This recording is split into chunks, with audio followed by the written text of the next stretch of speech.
Hey, Mia.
Can we get like 2 minutes? 2 more minutes?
Cool. And are you guys for Gamers EDU 2, do you guys go like live like the first channel where it's like a starting Zoom screen, or are we just gonna go straight into it?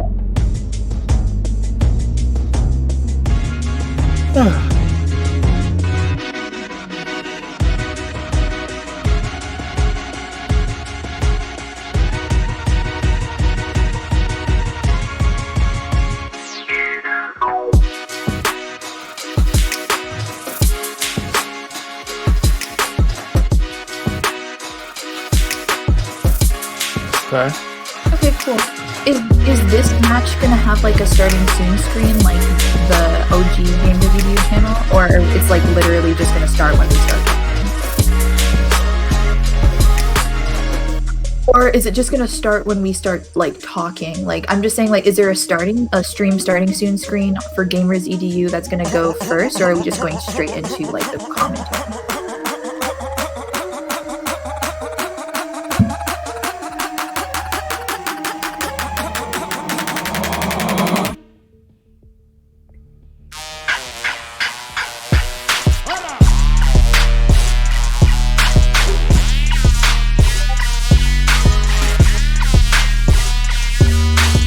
Yeah.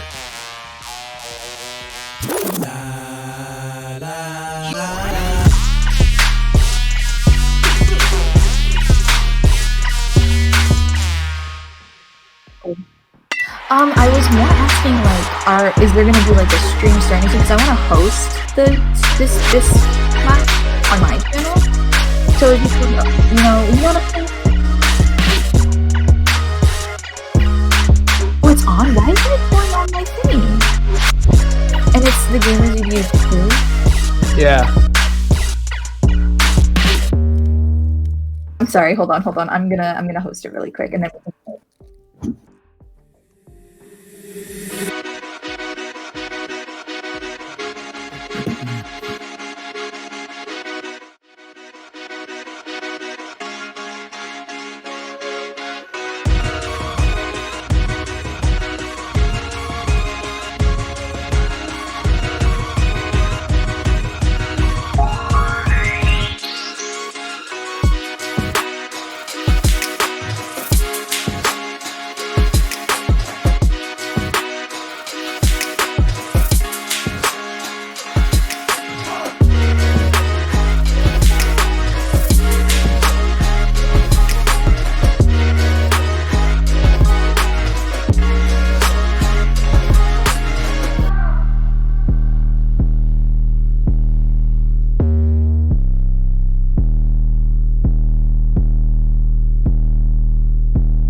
second channel, but that just means twice the fun with literally 2 casters, myself and you. Very excited to see this match, as you mentioned, getting into San Diego State Black and Cal Poly Luis Obispo Green.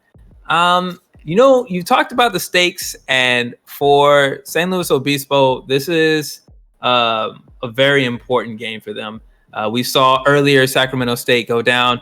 They continue to be winless in the league thus far. San Luis Obispo has won, but they are trying to create distance between themselves and the bottom of the barrel.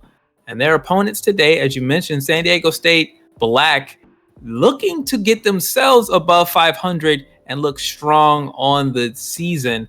This was a team we had a lot of expectations for at the beginning.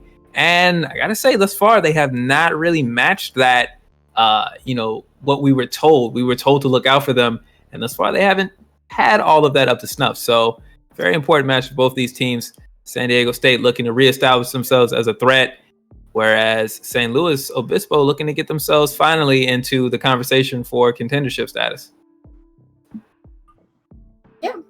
And I mean, what would you say for both teams is like both of their strengths? Well, on the side of San Diego, they are an aggressive side and they love getting out into it. We've seen Crayola initiate with glee, it feels like, just with joy to get out and initiate, whether attacking or defending. San Diego State loves to fight, and so they're always looking to take it to the opposing side.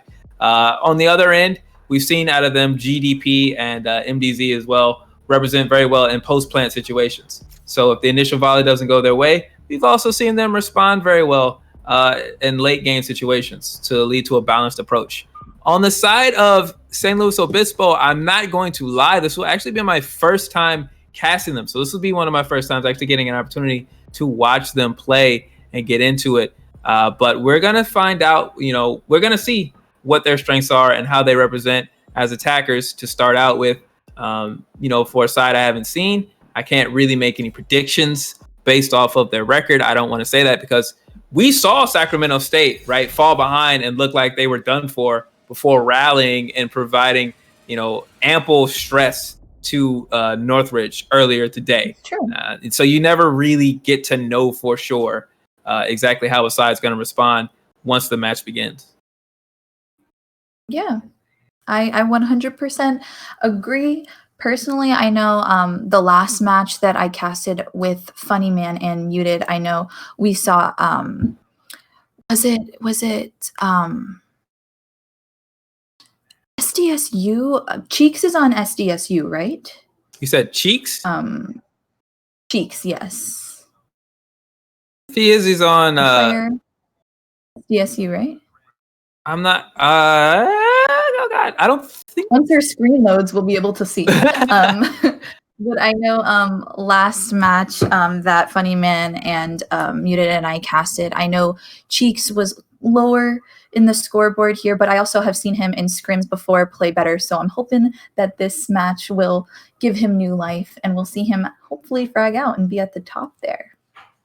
We'll be looking for that. Although you may have been watching, maybe it was Obispo Gold, because I know we are looking at green side here. So maybe that's the case. Again, my knowledge of their roster and their tactics is lacking. I can't lie, as this will be my first time getting a chance to see them.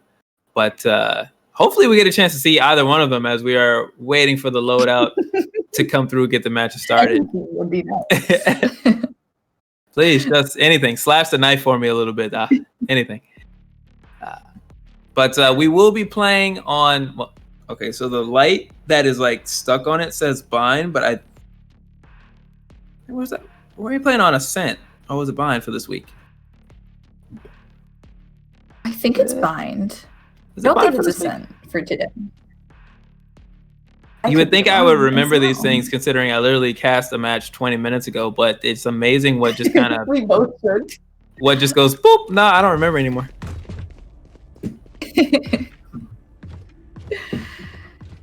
Right, let's do the Funny Man. Oh, here we go. Yeah.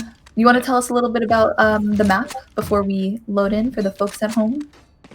Yeah, so Bind is a very vertical map. As you see, the ropes that are suspended up and down each near the sites here It's a very, very spacing dependent map. There are some long hallways where there's a lot of gunplay and where quick aim and quick thinking benefit, but a lot of this map is about sightlines, corners, and who can negotiate the space most effectively. So we're gonna definitely see Cypher on both sides here. Cypher's gonna be a very important agent. Raze also can do well, but again, this is not. I don't feel like this is a striker's playground as much. You see a lot of engagement and utility being used, but not a lot of kills in the early wave going the way of San Luis Obispo as they get the first 2 picks. I mean, we're seeing again a Reyna on defense. We saw that in the last match, and you had some words. You were like, what? Yeah, it's Reyna doesn't like excel on defense, but you can't switch agents per side, so you've got to make the choice. See right now, oh, there's Cheeks. There's you mentioned them. There's Cheeks. You were right. Finishing things off there. Fizz Pop, Cheeks working well here as we do have the attacking side. It's going to be San Luis Obispo. So there's a great start for them, right? There's a great initiation and the pistol round. Those fast starts matter a lot, but, and I don't want to use another team to speak for San Luis Obispo, but we did see a similar start where the team we hadn't predicted to do as well got an early lead and weren't able to capitalize on it with Sacramento State. But it's important to remember that this is not Sacramento State. This is San Luis Obispo. And as we see right now, 2-2 with the marksman up. This is an aggressive second round here. And there's the shot from 2-2, establishing that marksman, getting MBZ out of there. The follow-up here, as the breach comes through, that's a big flash, but no follow-up here. San Diego State looking uncharacteristically patient, passive even. So you see the spike going down again. The first 2 kills going the way of San Luis Obispo with no response from San Diego State to be had here. And even the rotations feel like they're a little lackluster. You see there, maybe it's the flank as GDP and Jay Lee each get a shot down, evening up the scores and getting the high ground. But with the spike planted here, even the high ground doesn't give you too much if you're San Diego State, as you still have to make your way down into the site.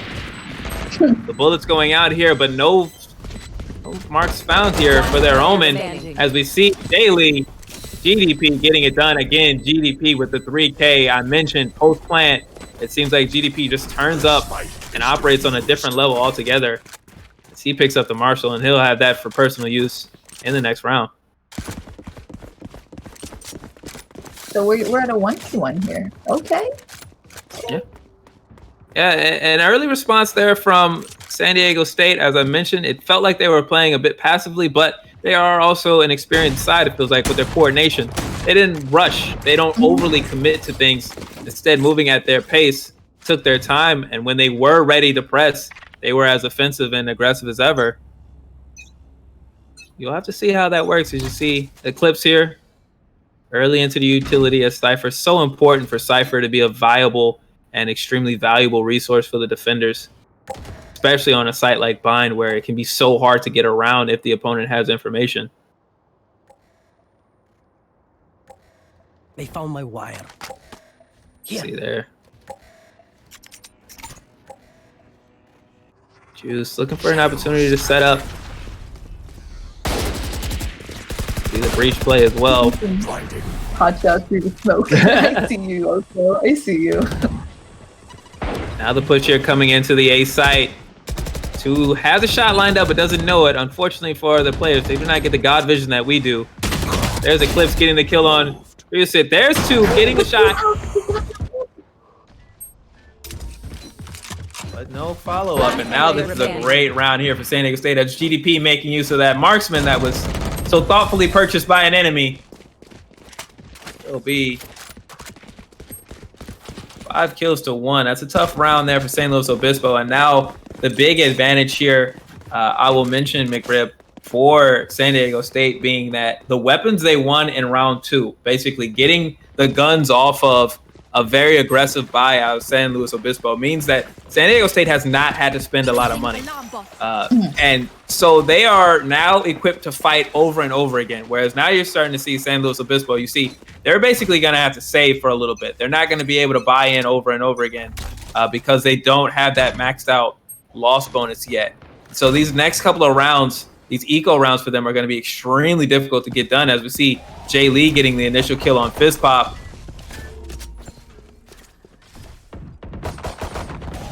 2-2, trying to figure something out.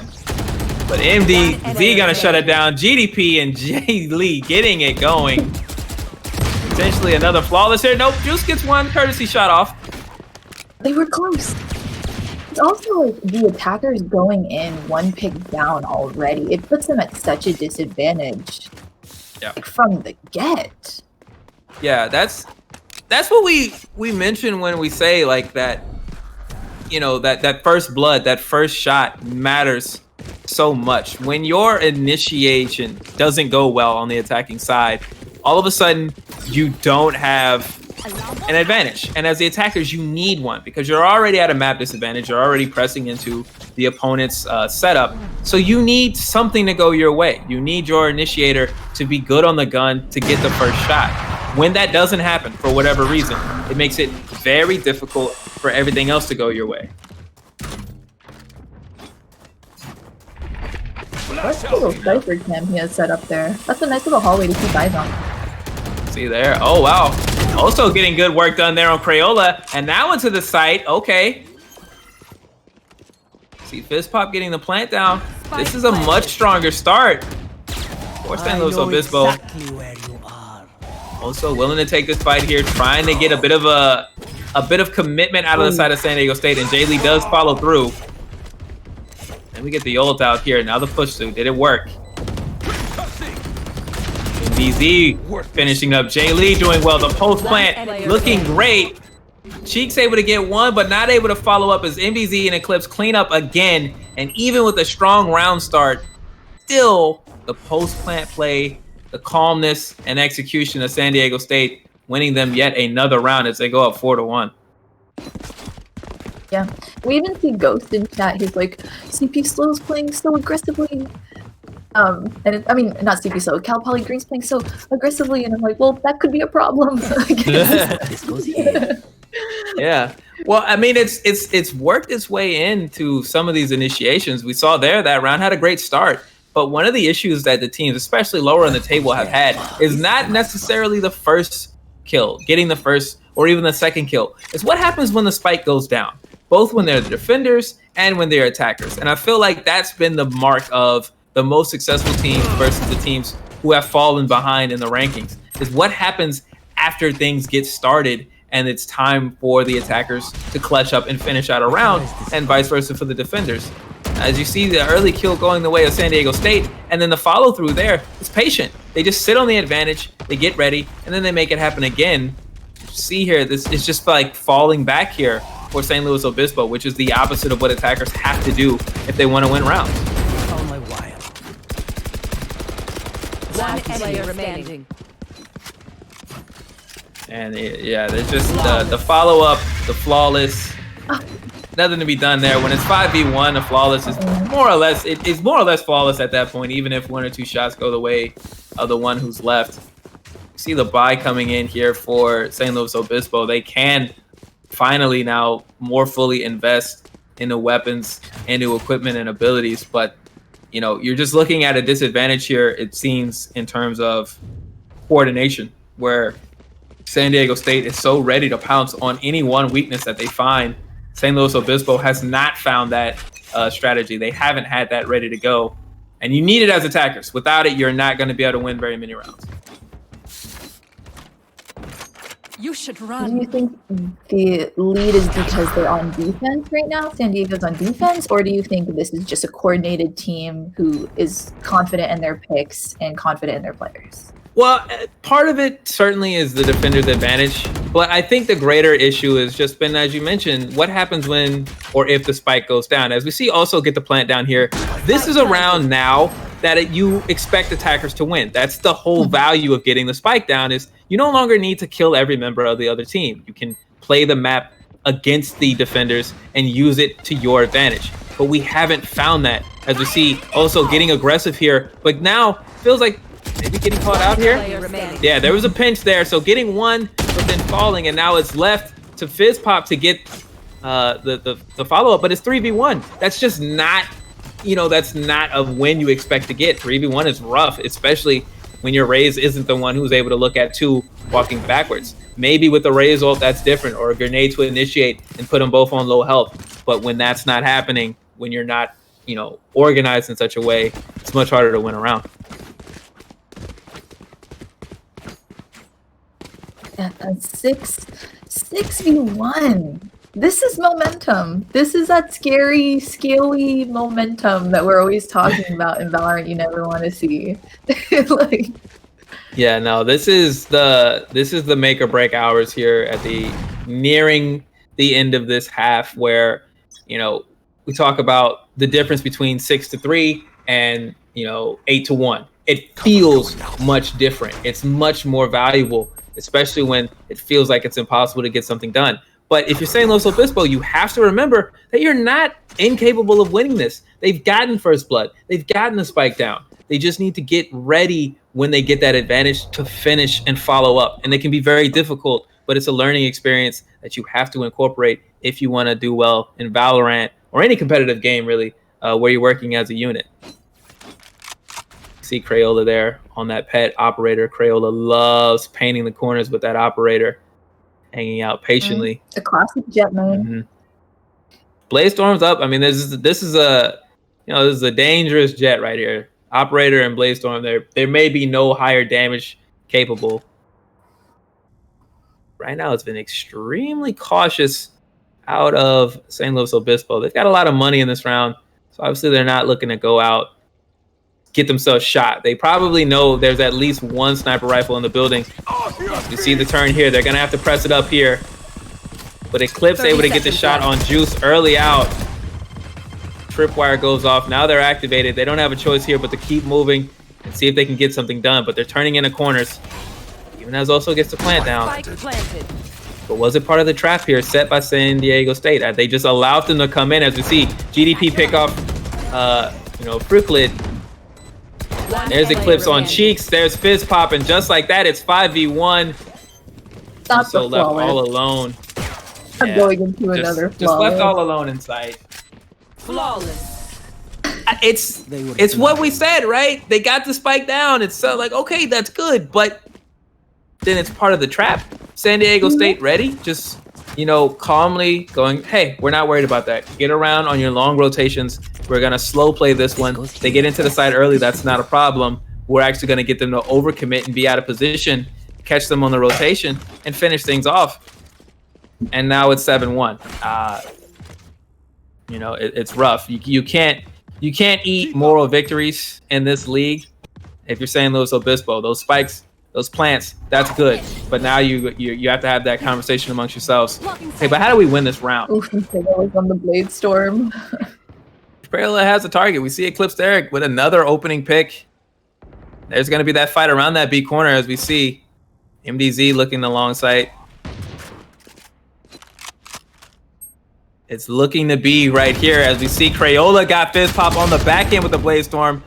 Cheeks able to get the long shot there on MDZ, but it's traded out by Eclipse immediately. And Jay Lee doing one for Ben, who can't be here with the breach play. This one's for Ben, he said.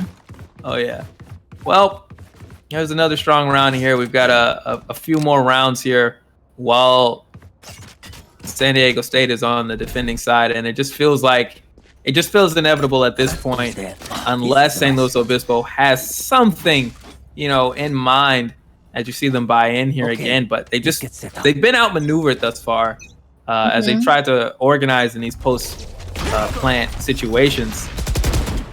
We see an early usage here of utility, but where's the value? What's it getting done? This is the issue. We're seeing now trying to get some of these abilities out of the way, but when you're looking at a long hallway like that, the gun is its own useful utility. That's a short, narrow passageway. You don't need to have a lot of vision if you can just shoot, right? And it's hard to get a body through that spot. see the smoke finally clear. There's the opening. There's a long fight there. Cheek's able to finally clean up Eclipse and get the first one, but GDP through the smoke gets the kill. They didn't clear the hallway, and so their bodies were still there. You didn't need a lot of aim, a lot of sight to get a kill. As Elsewhere also gets to pick on Crayola, and also will get the plant down. Spike planted. That will help change things here. It looks like San Luis Obispo with a strategy change. They took the fight to B, knowing that was going to commit San Diego State's options, and then also took the 1v1 with Crayola on the A site. Would love to actually get a visual how that went, because we know that Crayola was on that op. Wasn't able to get the kill, so now this is around finally as... Oh, yeah. Jay Lee looking fantastic right now. Getting that headshot, and then there's going to be the follow-up on the punish there, the recovery. Now the ult out, as you see. Heavy investment here. Jay Lee with 3, trying to get a 4th. No, MDZ will deny them that, but they will most likely get this defuse. I was about to say, it starts... No! Oh. Patient. Yeah, I can't believe that. I can't believe that. They put so much effort, so much work. Poor Jaylee. But still, I mean, they're in that league. Come here. Well, we saw right there a difference in strategy. Probably the only time you're going to be able to get a strategy like that to work. The okie doke, we send 4 one way, send 1 around the back the other way. You know, that type of play action doesn't work too often. But as a momentum shifter, maybe you only needed to work once to get that confidence and say, hey, we're not done. And this isn't over. You know, it was easy to count them out, but see also getting through. Gonna be another strong B push here. Now the spike is not with the bodies here. You see Fizzpop is hanging back, not yet committing to one side or the other. Cover going out. You see the 2 bodies on A side. If you're San Diego State, they now have to be wary of that separate play. They have to be ready for that trick again, right? You don't expect it to work twice, but you can't fall for it twice as well. So now you have to play around that. And maybe that creates a bit of weakness in their formation over on the B site. Maybe now San Luis Obispo can find a push on the strong side that they haven't been able to get in this round with them in this half. It's just been a lot of waiting, a lot of anxiety. Mm-hmm. No more charges left. See Eclipse putting it back up, getting Well, a that bit was of a lot of info right there. Yeah, you get the 1 tag off, but when you're in voice chat, you don't even need to really get 1 tag. If you see everybody there, it's as good as it. So 30 seconds left. see the rotations coming through from San Diego State. With that information, they know now, okay, we can more fully invest into this B site. We saw almost everybody. Cage trigger. Cage trigger. That's how my wire. See, flip straps going off, but the Killjoy out is up. 10 seconds left. Wow. Clips with 3. Not going to be able to get also who was able to teleport into the site, but also doesn't get to finish there. Instead, it's GDP doing what GDP do, clutching it out for their side. Last round in the half. We have seen this like strat from an attacking team before where they kind of wait until that timer is like ticking down. What is that? Can you explain that, Eli? Because for me, I feel like it's kind of if you, unless you're playing a super clean game and your comms are like crystal clear and you guys are really communicating, that seems like you're just giving the defenders an easy point. The idea is to get them to overly invest in one side, give away too much information, and then when the round is slow, you catch them on the back foot. You know, it's an idea that will work in some instances, and it opens up really tense decision making late in that round, because with the timer going down now, you know, the defenders are unlikely to have gotten as much information as they would want, so the rotation now will be possibly late, and it can come down to gunplay. As we saw there, the goal was to get Oso into the site behind the teleport, the Omen ult, and then see if he can make something happen in engagement afterwards. He got 1, but wasn't able to follow up, so that's where the issue came. As we see Jay Lee here gonna have a close encounter with their fellow Breach brethren. But it's I'm gonna pronounce it incorrectly, I know, but I think it's Fruclid. I know exactly. I could say Euclid easily, but you put FR in front of it. Fruclid? Correct us if we're wrong, chat. If there's anyone who's Camera, like no more Fruitlid's charges. best friend, we wanna do them right. Please do, as Fruitlid was able to get that mirror match victory, but still 4v2, and 30 the spike seconds carrier left. went down here. So now the issue is you have to double back and go get the spike, Player and remaining. we know that's going to be difficult. I see GDP cleaning him up and Eclipse finding Juice. And while that was all happening, Crayola had, I believe, the operator just Switching aiming at the sides. spike. So you were even just in trouble to try to get the bomb back, even if you wanted to win it that way. And so half number one ends with a dominant San Diego State lead, 10-2, as we head into the pistol round. San Diego State on the attack, I should say, a side that they're very comfortable on, that they've established is much in their personality chart, you would say. You know, they love to, like, yeah, let's be aggressive. Let's quick rounds. Let's go. Let's fight. Yeah, they're not afraid of these team fights. There's a lot of trust in their own gunplay, it seems. Oh yeah. Well, they know they need it. You know, this is a team that, again, we were told to expect to be a contender for you know, the championship rounds.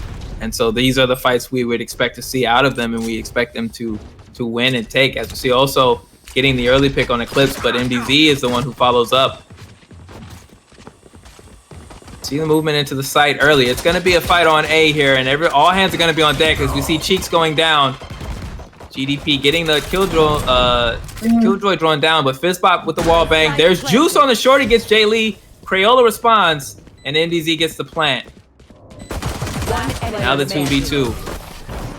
So we see the shots coming out, but it's Crayola and MDZ in individual fights. Cool, collected, 1-2, 11-2 for San Diego State. That's the patience. They got the spike down, and where San Luis Obispo struggled in many instances to follow up, San Diego State had no such trouble. Now they are 2 rounds away from one of the more dominant games we'll see. If they do win 13-2, not the best, but certainly you'll take. And if you got homework to do or there's a show you want to catch live, this is a round you love as a San Diego State fan. I didn't go to Beyond. You can still catch it. Absolutely. As Crayola now getting 2 early on. It's another big A-side push. There's Jay Lee. It looks as if St. Louis Obispo is the attacking side. As they move into Crayola and Eclipse, and the work is getting done. The spike is planted. It's a 1v5, and the information given away. Lone on that shorty. Juice able to get the work done there on Crayola. Feels good, but still 1v4. A lot of work to be done. Yeah. Juice not even able to finish off Eclipse in that mirror match. 12-2 now, match point here for San Diego State, and the money disadvantage is massive. There's a forced buy here if you are San Luis Obispo. You do not have a choice. You can't afford to lose this round, but there is almost no utility to be had. You see the guns being bought, light armor. It's going to be rough. Actually, only one with light armor. Only Fruitclit with the light armor, but still, you know, it's just gonna be rough. This is gonna be harsh, and then you got to do it you got to do it again over and over again. See Crayola flash and Cheeks with the shot there. So Crayola goes down. NDZ follows. We see Fruitclit on that Odin trying to make things happen, but they're flashed off. GDP gonna get through and get that. So now San Diego State is in the sight. There's the sight line. Jay Lee finishing off also, and the spike's going down. It's looking like midnight for San Luis Obispo. It is up to Fizzpop and Juice to get something going. Fizzpop able to take out Jay Lee. That evens it up. You gotta go for that spike. Yep. MDZ gonna pop the ult here. Time is a factor now. The defenders have to be the ones to make a move. They can't just sit idly by. Even if they kill everybody on the attacking side, if they do not defuse the spike, they will still lose. As MDZ takes out Juice, Fizzpop was looking to go get the Odin, but they don't have a sight. They don't have a target. They're not able to get something done. As we see the movement there, plucked out of the sky by MDZ. And it is good night, St. Luis Obispo. San Diego State making quick work. So 13-2, not too shabby for San Diego. Yep, but that's the game San Diego State's looking to have, right? That's the one that they're looking to say, hey, our record isn't the best, but we are, and we're just going to prove that our record is not reflected, or our skill is not reflected well in our record. Whereas for San Luis Obispo now falling to 1-5, it's a frustrating past few games for them. But it's just the nature of it that post-plant situation matters so much. You look at the scoreboard here, while it won't tell you the entire story, you will see 4 defuses for San Diego State. That's 4 rounds, and that all happens while they're on the defending side. So you flip those 4 rounds instead of it being 11-2 or 10-2. It's more like 6-6. It might be evened up. That's so valuable in the mental game on the perspective of keeping your composure. And that's something that San Luis Obispo will need to work on. That's something San Diego State does so well. Them and, Northridge, as well as San Jose State, those teams at the top of the ladder. One of the things that feels like it's almost an inevitability watching them play is the spike goes down and then they just take control of the map. They figure it out from there and they get the round 1. That's all I got to say about it, though. Sure. But McRib, what about you? What is your takeaway? I mean, personally, I want to highlight Jaylee's breach. We saw that triple.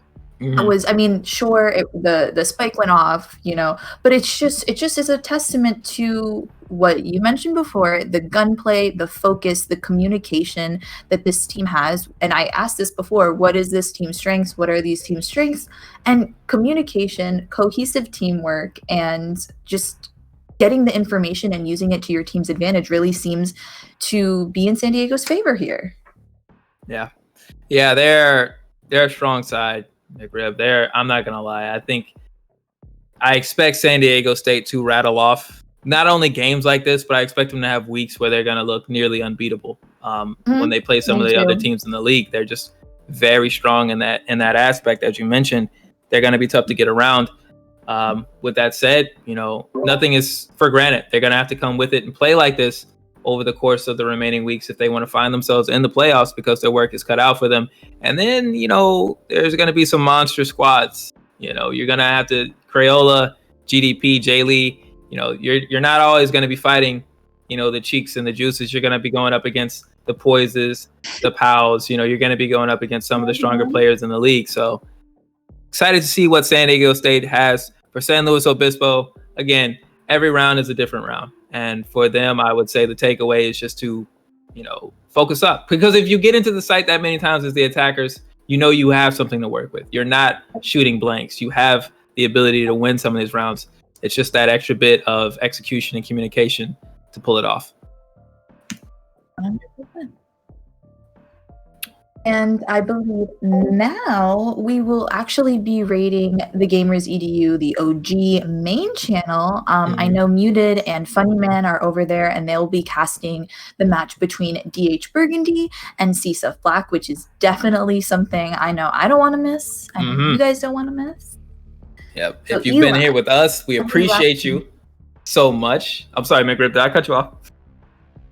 I was going to say the same damn thing. Whatever. Keep going.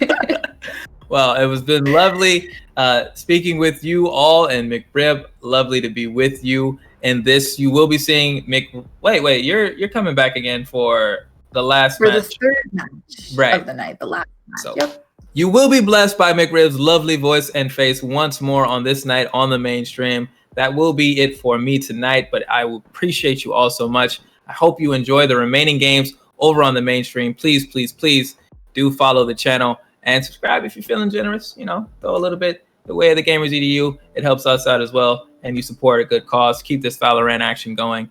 I've been Eli the Curry. Appreciate you all very much, and I will see you again on Monday, and we will see you in just a minute over on the mainstream. Bye, guys. Make sure to stick around for the raid.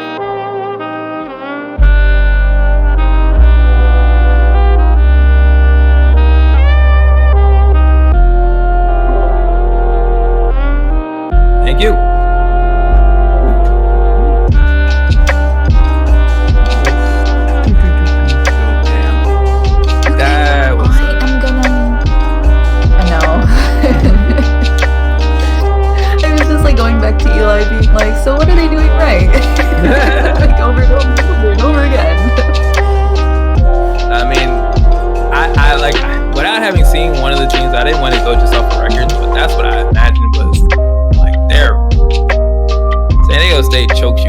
They get